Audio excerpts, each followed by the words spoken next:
Dasar negara memainkan peranan penting untuk membentuk hala tuju sesebuah negara dan menenangi cabaran masyarakat.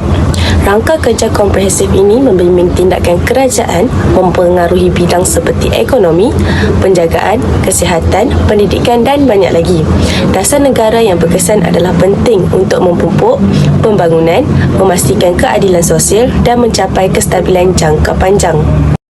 Salam sejahtera. Nama saya Dewi Syanibina Perempuan Muslimah. Pembentangan adalah tentang dasar politik negara.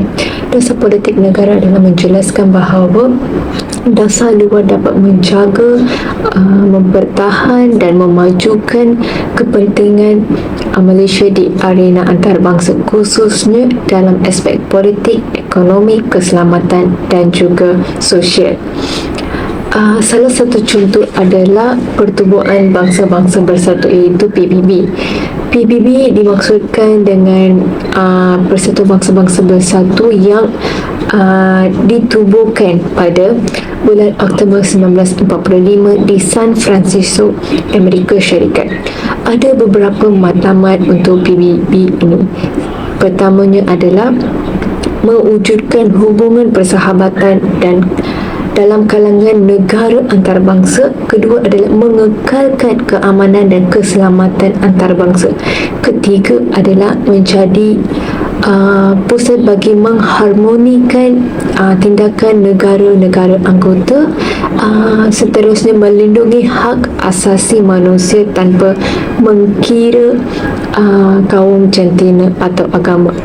Kemudian menggalakkan kerjasama antarabangsa dan terakhirnya adalah membaiki taraf hidup penduduk di seluruh dunia.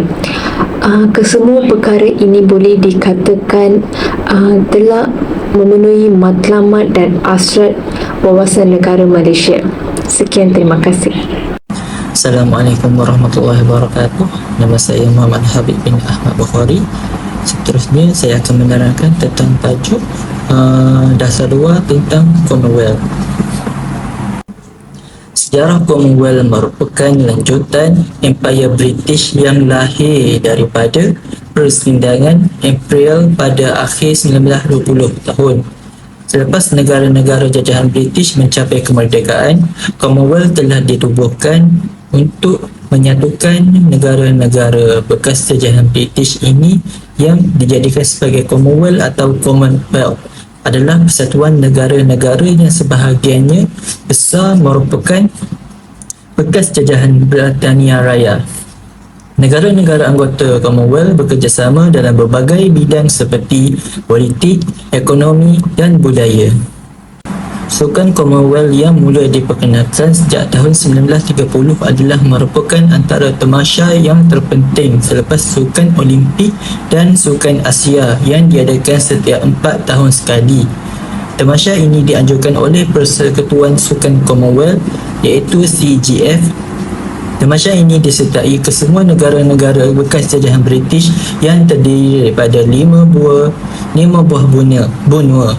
Malaysia mula mengambil bahagian sejak tahun 1950 melalui nama Malaya. Pada ketika itu, di nama kejohanan tersebut yang dikenali dengan nama British Empire Games.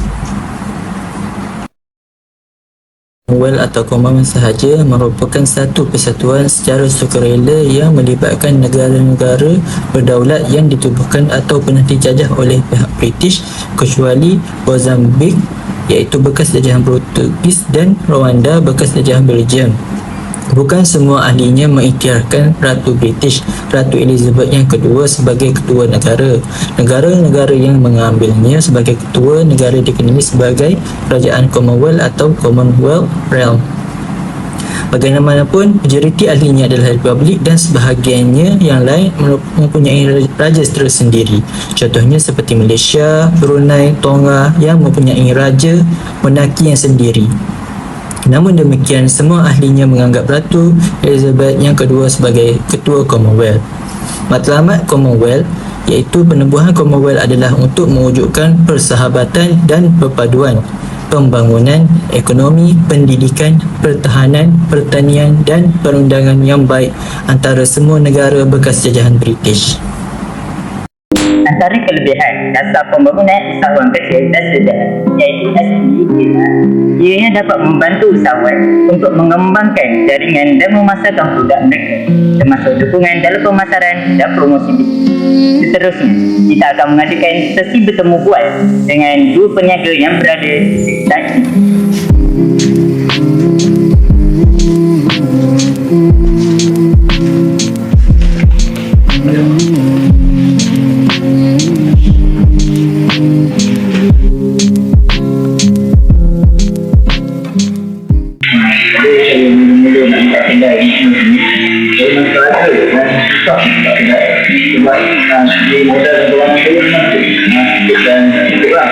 Tapi nak ada dasar SME ni, dia memang betul-betul membantu saya dalam membuat sebuah kedai ini dan dapat mengembangkan bisnes saya di tempat lain. Alhamdulillah, saya berjaya membuka lokasi seperti di kawasan dan kami ini yang kedua ada di belakang tanah air.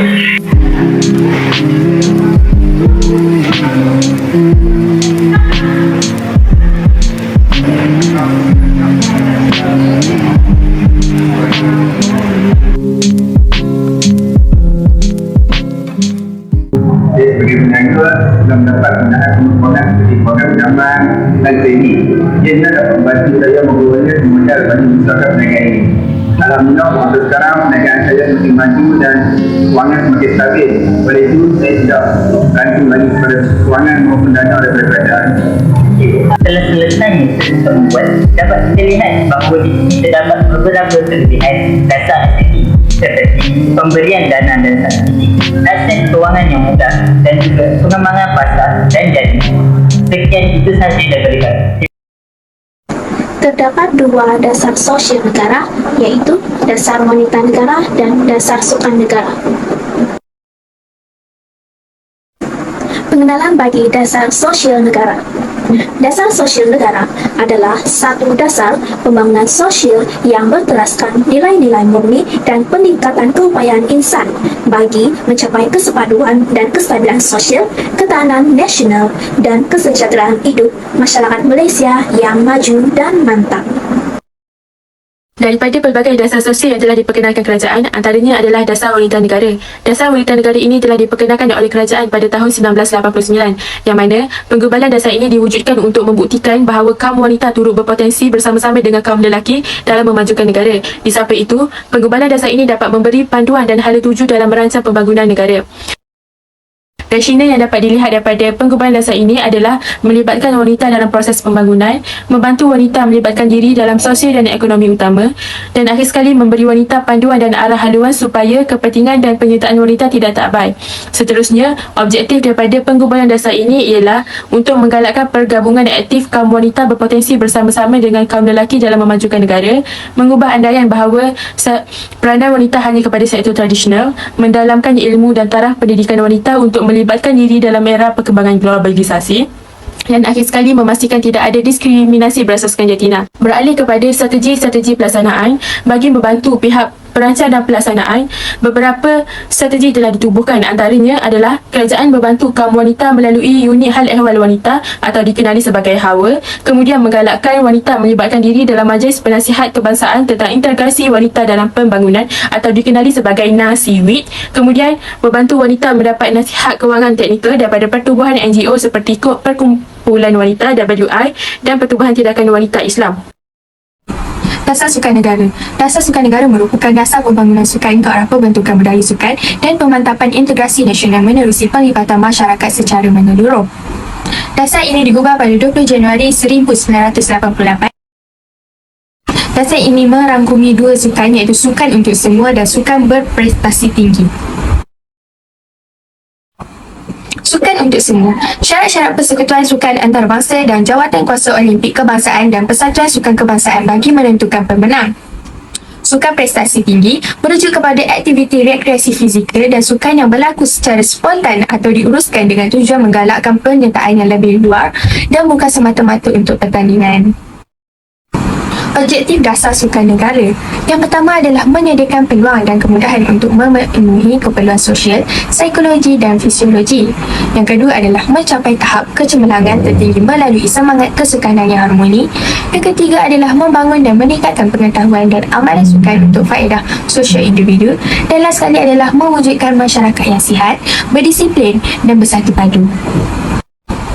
Tujuan dasar sosial negara antaranya adalah meningkatkan kesihatan fizikal, mempromosikan gaya hidup sihat melalui penyertaan dalam aktiviti sukan. Ia juga menggalakkan masyarakat untuk menjaga kesihatan fizikal mereka dan mengurangkan risiko penyakit kronik. Seterusnya adalah membangunkan bakat sukan, memberi tumpuan kepada penemuan dan pembangunan bakat sukan dalam kalangan rakyat. Ia menyediakan peluang dan sokongan untuk melatih atlet muda agar boleh mencapai tahap kecemerlangan dalam bidang sukan yang mereka minati. Dan last sekali adalah membina fasiliti sukan. Ia juga memberikan fokus kepada pembinaan dan perbaikan fasiliti sukan di seluruh negara. Ia memastikan terdapat kemudahan yang mencukupi untuk membolehkan masyarakat menjalankan aktiviti sukan dengan selesa. Bagi kesimpulannya, penggubalan tajuk dasar negara merupakan satu langkah penting dalam merangkum intipati dan tujuan dasar tersebut. Ia berfungsi sebagai representasi ringkas komitmen kerajaan untuk menangani cabaran tertentu atau memajukan bidang kepentingan negara tertentu. Tajuk yang direka dengan baik harus bergema dengan kejelasan, mencerminkan skop, fokus dan aspirasi dasar, akhirnya membimbing negara ke arah matlamat yang dibayangkan.